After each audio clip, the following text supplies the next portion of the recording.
Hi, my name is Katie Marsh. I'm an orthodontist practicing in the San Francisco Bay Area. I completed my orthodontic training at USC and graduated as part of the class of 2020. Hi, my name is Andre Weissheimer. I'm a triple-trained orthodontist, clinical assistant professor at USC, and Dr. Marsh's mentor on her master thesis research. We are honored that our article about digital orthodontics got selected by the American Journal of Orthodontics for the Regional Research Video of the Month, and for featuring the AJODO front cover of the August 2021 edition.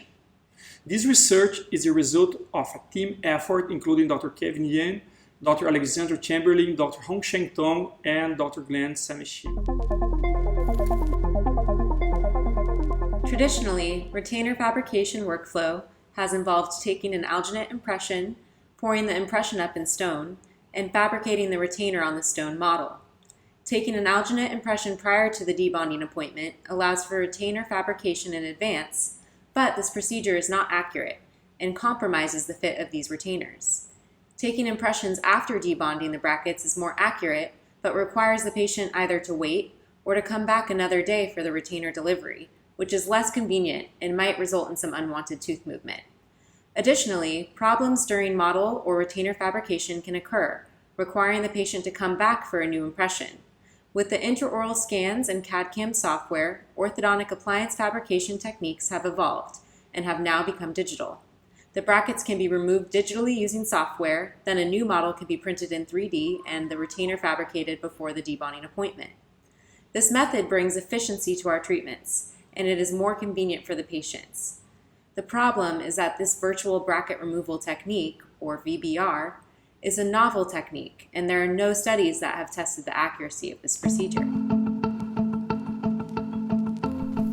Our goal was to create and validate a novel technique for virtual bracket removal and compare it with 2 orthodontic labs that also use this new digital technology. This is the methodology flowchart. The sample consisted of intraoral scans of 20 patients, 2 maxillary intraoral scans of the same patient.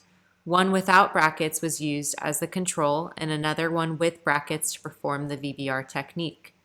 Both scans were acquired at the same appointment during either at the beginning or at the completion of orthodontic treatment. One of the groups comprised the VBR performed with Mesh Mixer software, which was our USC protocol. The other 2 groups were ODL and NeoLab laboratories, which both use OrthoAnalyzer software. After the VBR, the models were exported and superimposed for results and comparison. Here is the VBR demonstration with Mesh Mixer software. It is an easier and quicker procedure. The hotkeys B and F can also be used to speed up the process. After the VBR, both digital models of the same patient were superimposed using surface model registration using engineering CAD software, and the superimposition accuracy was confirmed to make sure the surface changes due to VBR were not influenced by model registration errors. Next, the color surface by distance tool was used to display the areas with surface changes to be included in the measurement. Using the paint area selection tool, we selected the area where the bracket was virtually removed and used a regional iterative closest point algorithm for comparative analysis of surface changes. Here is an overview of the workflow for the VBR and 3D evaluation. Pre-bonding or post-bonding scans uses control group, models with brackets, models after VBR, superimposed models, superimposition validation, VBR area selection, regional iterative closest point evaluation of the surface changes. The box plot shows the virtual bracket removal, or VBR, surface changes by tooth from central incisors to first molar. The surface changes range from 0.1 millimeters to 0.3 millimeters, with first molars exhibiting the greatest amount of surface change and central incisors exhibiting the least amount of surface change resulting from VBR. Here is the surface changes by lab and software. The surface changes from VBR range from 0.15 millimeters to 0.19 millimeters. The USC Mesh Mixer and the 2 labs had similar distribution of surface change, which shows a similar accuracy in VBR. Based on our results, the virtual bracket removal techniques using the in-office mesh mixer VBR protocol or by the ODL orthodontic lab and NeoLab were considered accurate for orthodontic retainers fabrication. For more information, please read the full article available on the AJODO website. Now, let's take a look at a clinical application of the virtual bracket removal integrated into a modern digital orthodontic treatment workflow. This patient came in to improve her smile and to align her teeth. To meet her needs and to fit the treatment to her lifestyle, we used the Embrace system that goes behind the teeth, is customized, fast, and doesn't rely on patient compliance.